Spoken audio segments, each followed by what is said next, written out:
Assalamualaikum warahmatullahi wabarakatuh. Perkenalkan, nama saya Fira Gusri Amelia, NIM 20 12 11 752, kelas 2B, Prodi S1 Keperawatan. Saya akan mempresentasikan tugas saya yang berjudul Anatomi dan Fisiologi Sistem Hematologi. Next. Anatomi adalah ilmu yang mempelajari struktur tubuh dan hubungan di antara mereka. Fisiologi adalah ilmu yang mempelajari fungsi tubuh dan bagaimana tubuh bekerja. Karena struktur dan fungsinya sulit dipisahkan, maka kedua ilmu ini struktur tubuh akan mengikuti fungsinya.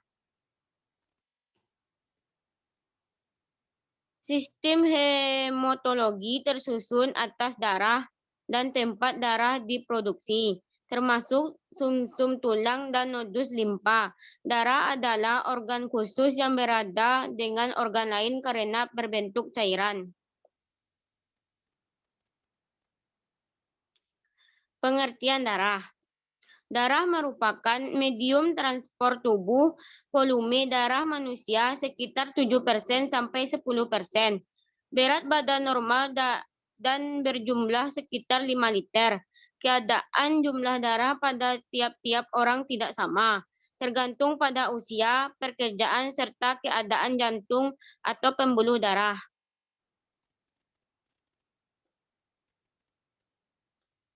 Komponen-komponen darah. 1. Sel darah merah, eritrosit. Sel darah merah terkenal berwarna merah pekat dengan jumlah sel yang cukup banyak di dalam darah dibandingkan kedua komposisi darah lainnya, yaitu leukosit dan trombosit. Warna darah yang merah pekat salah satunya disebabkan oleh keberadaan hemoglobin, protein yang bertugas mengikat oksigen dalam darah. Di dalam sel darah merah juga terdapat hemotorik.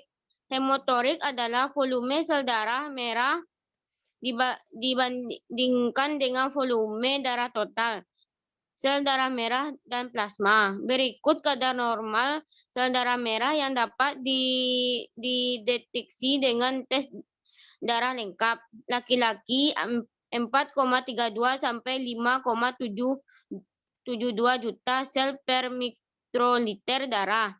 Perempuan 3,9 sampai 5,03 juta sel per mikroliter darah.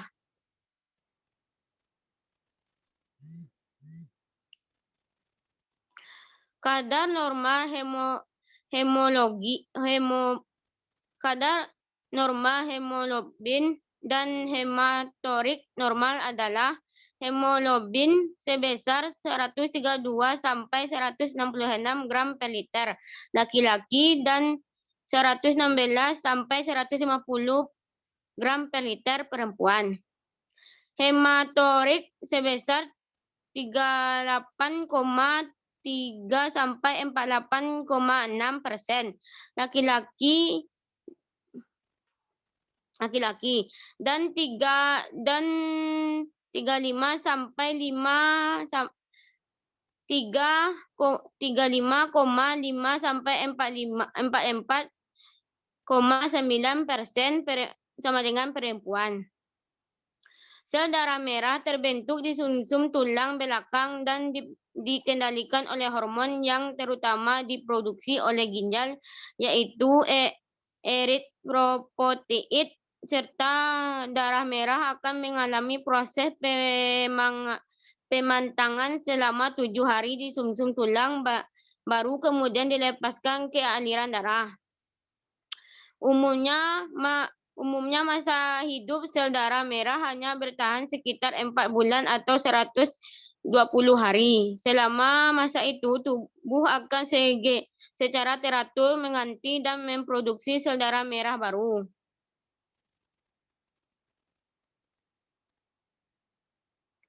2. Sel darah putih leukosit. Dibandingkan dengan sel darah merah, sel darah putih memiliki jumlah dan yang jauh lebih sedikit dengan seluruh komposisi. Meskipun begitu, komponen darah ini mengemban tugas yang tidak main-main, yakni melawan infeksi virus, bakteri, jamur yang memicu perkembangan penyakit. Hal ini karena sel darah putih memproduksi antibodi yang akan membantu memerangi zat asing tersebut. Normalnya jumlah sel darah putih pada orang dewasa adalah 3,400 sampai 9,600 sel per mikroliter darah yang terdiri atas beberapa jenis. Berikut jenis-jenis sel darah putih yang diproduksi oleh sumsum tulang.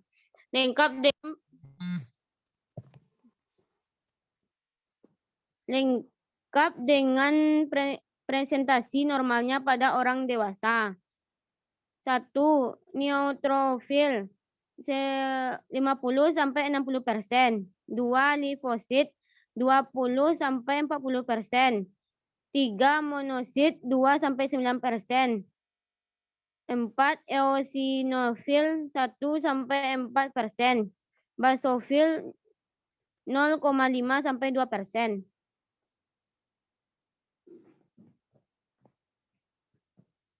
Sel darah putih memiliki umur 12 sampai 20 hari. Setelah itu mereka hancur di dalam sistem limfatik. Sel darah putih yang belum matang dilepaskan dari sumsum tulang ke dalam darah tepi dan disebut sebagai pita dan tusukan. Umur sel darah putih dapat berubah sesuai usia. Misalnya pada bayi yang baru lahir memiliki jumlah sel darah putih yang tinggi dibanding seorang dewasa.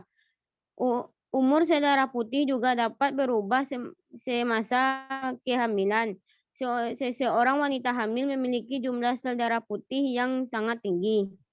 Sistem limfatik atau sistem getah bening merupakan bagian utama dalam sistem kekebalan tubuh.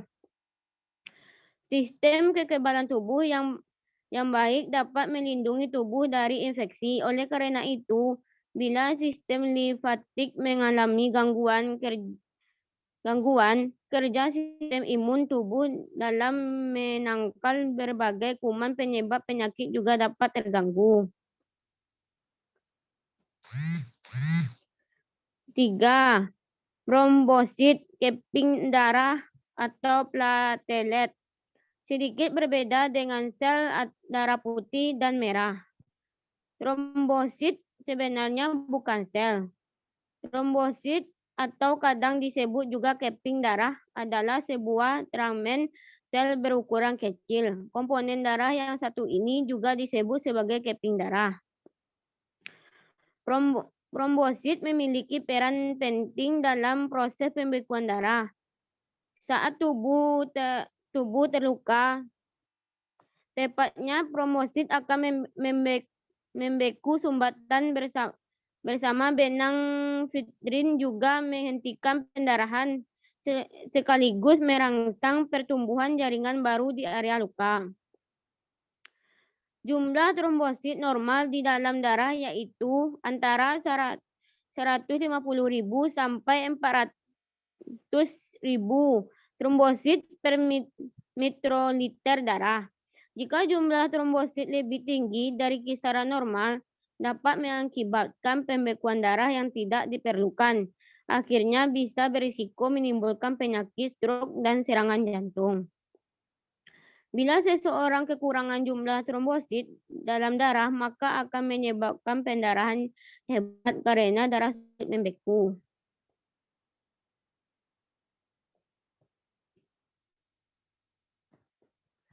4. Plasma darah. Plasma darah merupakan komponen darah yang berbentuk cairan. Darah di dalam tubuh Anda sekitar 5-60% adalah plasma darah. Plasma darah sendiri tersusun dari air kurang lebih 9% dan 8% sisanya merupakan karbon dioksida, glukosa, asam amino, protein, vitamin, lemak, serta garam mineral. Fungsi plasma darah. 1. Membuang limbah. Salah satu fungsi utama plasma darah adalah membuang limbah hasil metabolisme.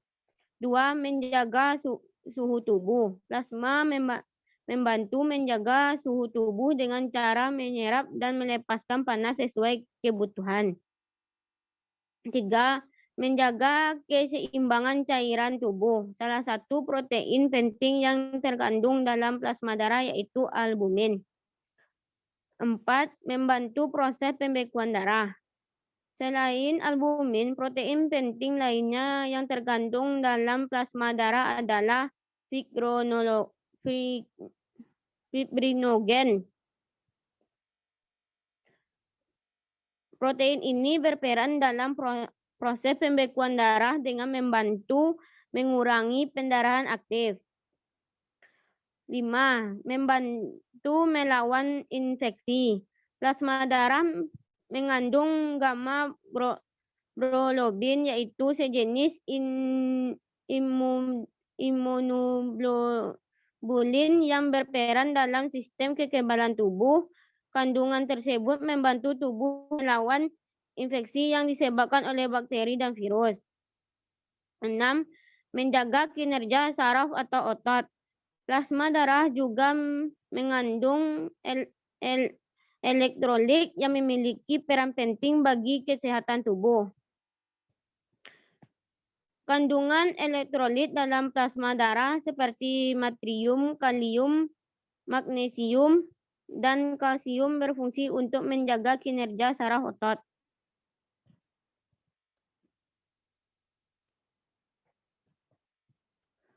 Protein pembeku yang dibawa oleh plasma ini nantinya akan bekerja bersama trombosit sebagai faktor pembekuan koagulasi dalam proses pembekuan darah. Zat-zat yang terdapat dalam plasma. 1. Fibrinogen. 2. Garam-garam mineral, yaitu kalsium, natrium, kalium. 3. Protein darah, yaitu aluminium dan globulin. Yang keempat, zat makanan, yaitu asam amino, glukosa, lemak, mineral, dan vitamin. Yang keenam, hormon dan kelima, hormon, dan keenam, antibodi. Terima kasih. Baik, segitu saja dengan tampilan PPT saya. Saya ucapkan Assalamualaikum warahmatullahi wabarakatuh.